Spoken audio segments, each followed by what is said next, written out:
नमस्कार दोस्तों, आप सभी का स्वागत है आज की वीडियो के अंदर, जहां पर मैं आपके साथ डिस्कस करने वाला हूं 5 ऐसे महत्वपूर्ण पॉइंट, इंपॉर्टेंट पॉइंट्स जो कि आपको जून 2022 की जीएसटीआर 3B या जीएसटीआर 1 को फाइल करने से पहले ध्यान रखने हैं। जैसा कि मिनिस्ट्री ऑफ फाइनेंस के द्वारा कुछ सर्कुलर इशू करे गए हैं 6 जुलाई को, जिसमें से एक सर्कुलर 170 जो कि 6 जुलाई को इशू किया गया, जिसकी डिटेल्ड वीडियो आपको ऊपर आई बटन में मिल जाएगी। उसका निचोड़ जो है वो मैं आज की वीडियो में आपके साथ डिस्कस करने वाला हूं कि उस सर्कुलर का बेसिकली निचोड़ क्या है, ऐसे कौन से पॉइंट्स हैं जो आपको जीएसटीआर 3B को रिटर्न फाइल करने से पहले ध्यान रखने हैं और जीएसटीआर 1 को फाइल करने से पहले भी ध्यान रखने हैं। तो यहाँ पे डिपार्टमेंट ने रिपोर्टिंग को लेके बहुत ज्यादा जोर दिया है, तो आज की वीडियो में डिस्कस करेंगे उन 5 महत्वपूर्ण पॉइंट के ऊपर जो कि आपको जीएसटीआर 1 और जीएसटीआर 3B के रिटर्न को फाइल करने से पहले ध्यान रखने हैं। तो बिना किसी देरी की वीडियो की शुरुआत करते हैं और ये रहा हमारे पास पहला पॉइंट। तो पहले पॉइंट में डिपार्टमेंट का कहना ये है कि बेटा अब जीएसटीआर 3B और जीएसटीआर 1 दोनों को प्रॉपरली मिला के फाइल करना। ऐसा ना हो जीएसटीआर 1 में कुछ और डाटा देते हो और जीएसटीआर 3B में कुछ और डाटा देते हो। मतलब जीएसटीआर 1 में जो आप सेल करोगे स्पेशली इंटर स्टेट की, वो भी स्पेशली अनरजिस्टर्ड यूआईएन या कंपोजिशन टैक्स पेयर्स को अगर आप सेल करते हो तो जीएसटीआर 1 में प्रॉपरली उसको कॉलम के अंदर दिखाओ, स्टेट वाइज दिखाओ। अगर आप वहां पे स्टेट वाइज दिखाते हो और प्रॉपरली दिखाते हो तो आपके जीएसटीआर 3B के अंदर 3.2 कॉलम के अंदर प्रॉपरली वो रिपोर्ट रिफ्लेक्ट होगी, तभी हमको आनंद आएगा। तो कृपया करके जीएसटीआर 1 को प्रॉपरली फाइल करें, जिससे कि जीएसटीआर 3B में जो ऑटो पॉपुलेटेड डाटा आएगा और जो कि कॉलम नंबर 3.2 है, जिसको आप अधिकतर छोड़ देते हो और भरते नहीं हो, तो वो ऑटो फिल भर के आएगा। एग्जाम्पल मैं आपको दिखाता हूं, ये रहा हमारा 3.1 और ये रहा हमारा 3.2।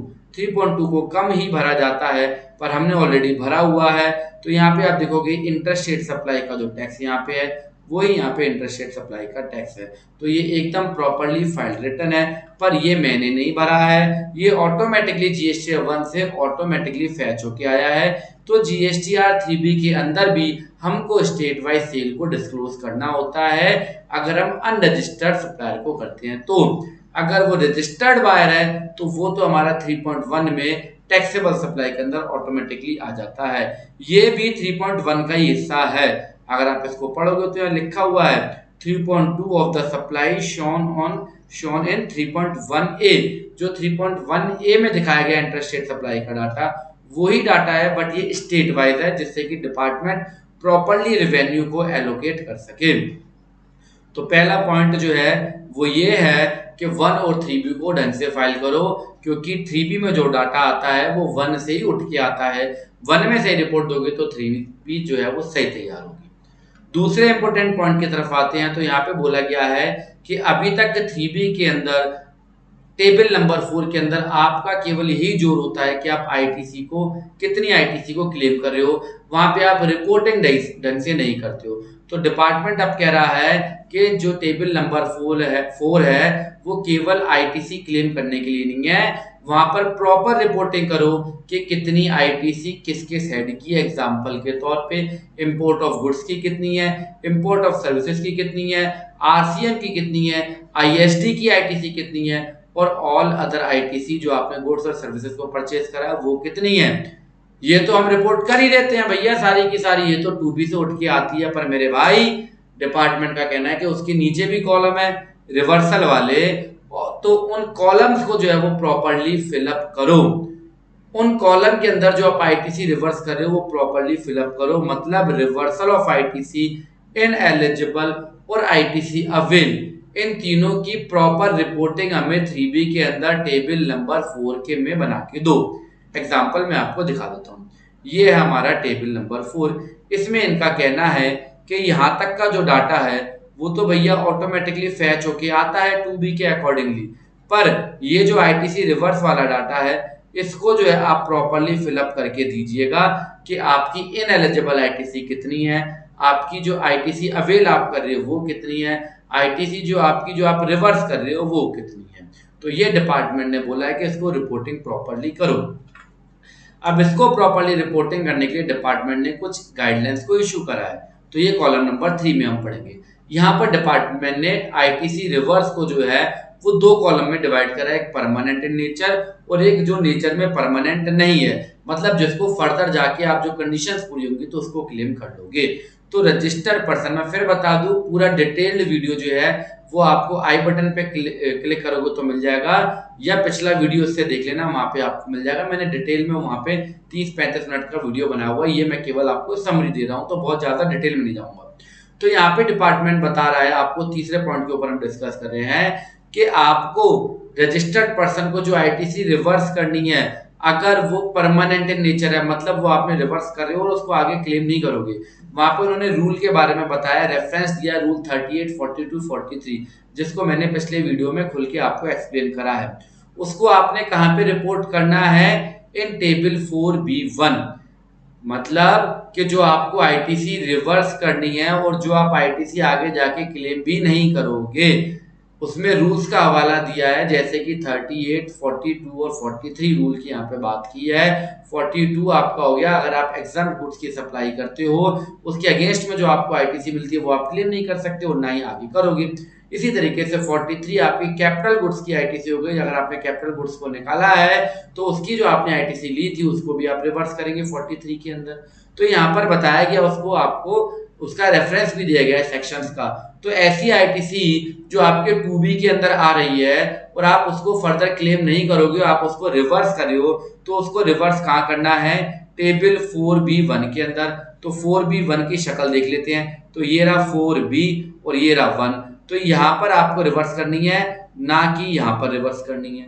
ठीक है मेरे भाई, तो जो परमानेंट नेचर है वो यहाँ पर रिवर्स होगी। ओके, फोर्थ नंबर पॉइंट जो है वहां पर इनएलिजिबल आईटीसी के बारे में बताया गया है कि अगर किसी रजिस्टर्ड पर्सन के 2B के अंदर इनएलिजिबल आईटीसी आ रही है, जो कि 17(5) में ब्लॉक है, जैसे कि इमोबल प्रॉपर्टी, जैसे कि व्हीकल्स की आईटीसी, जैसे कि क्लब मेंबरशिप की आईटीसी, जैसे कि कंपोजिशन डीलर से अगर गुड्स खरीदा तो उसकी आईटीसी क्लेम करने बैठ गए, जैसे कि पर्सनल एक्सपेंसेस की आईटीसी।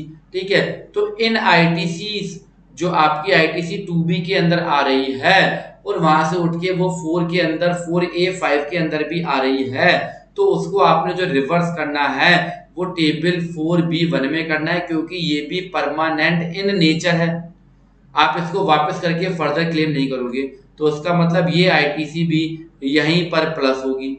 ठीक है मेरे भाई, इसको भी यहाँ दिखाने की जरूरत नहीं है और ना ही यहाँ पे दिखाने की जरूरत नहीं है, क्योंकि यहाँ पर दिखाई गई आईटीसी का इम्पैक्ट यहाँ पे नहीं पड़ता, और अगर वो आईटीसी का इम्पैक्ट यहाँ पे नहीं पड़ेगा तो उसका इम्पैक्ट क्रेडिट लेजर में भी प्रॉपर नहीं जाएगा। इसलिए डिपार्टमेंट कह रहा है कि इनएलिजिबल आईटीसी को हम परमानेंट इन नेचर मानते हैं, वो आईटीसी आप आगे रिक्लेम नहीं करोगे, तो उसको भी टेबल 4B1 में ही दिखाया जाए। ठीक है भाई साहब, ओके। आगे डिपार्टमेंट कह रहा है registered person will report reversal of ITC which are not permanent in nature and can be reclaimed in further future subject to fulfillment of specific conditions। तो वो आपको कहाँ रिपोर्ट करना है? वो डिपार्टमेंट कह रहा है कि 4B2 के अंदर रिपोर्ट करना है, जो आईटीसी आप फर्दर रिक्लेम कर लोगे। इसकी डिटेल में फिर बता दूं, अपना पिछला वीडियो देख लेना। ठीक है, तो यहाँ पर बोला गया है कि जो आईटीसी रिवर्स के दो कॉलम है, एक कॉलम 1 एक कॉलम 2। कॉलम 1 में वो आईटीसी रिवर्स करोगे आप जो परमानेंट इन नेचर है, जिसको आप आगे रिक्लेम नहीं करोगे, और कॉलम नंबर 2 में आप वो आईटीसी रिवर्स करोगे जो परमानेंट इन नेचर नहीं है, जिसको आप आगे सम कंडीशंस पूरी होने पे आप उसको रिक्लेम कर सकते हो, तो उसको आप यहाँ पर दिखाएंगे। ठीक है सर, तो ये थे आपके 5 इंपोर्टेंट पॉइंट जो मैंने आपके साथ आज डिस्कस करे। नंबर 1 और 3B को प्रॉपर्ली फाइल करो। नंबर 2 3B के कॉलम नंबर 4 में प्रॉपर आईटीसी अवेल रिवर्सल और इनएलिजिबल आईटीसी को प्रॉपर्ली दिखाओ। नंबर 3, अगर आपकी जो आईटीसी आप रिवर्स कर रहे हो एज पर रूल 38, 42, 43, तो वो आपको कॉलम नंबर 4B1 के अंदर दिखानी है। नंबर 4, अगर आप इनएलिजिबल आईटीसी को वापस कर रहे हो तो वो भी आपको कॉलम नंबर 4B1 में दिखानी है, ना कि 4D1 के अंदर दिखानी है। एंड पॉइंट नंबर 5, जो आईटीसी आप आज रिवर्स कर रहे हो पर कल कुछ कंडीशंस पूरी होने पे क्लेम कर सकते हो, उसको आपने दिखाना है टेबल नंबर 4B2 के अंदर। इन सबका कंक्लूजन ये निकलता है कि 4C के अंदर आपकी जो आईटीसी आनी चाहिए वो वही आनी चाहिए जो आप क्रेडिट लेजर में लेके जाना चाहते हो। तो ये था सर आपका सर्कुलर नंबर 170 का निचोड़। आई होप आपने क्लास को एंजॉय करा होगा, वीडियो को एंजॉय करा होगा। इसी तरीके की वीडियो देखने के लिए हमें लाइक और कमेंट करते रहें, और वीडियो अच्छा लगता है तो अपने दोस्तों के साथ शेयर भी कर दो, कंजूसी बिल्कुल ना करें। तो सभी को प्यार भरी नमस्कार, धन्यवाद, थैंक यू।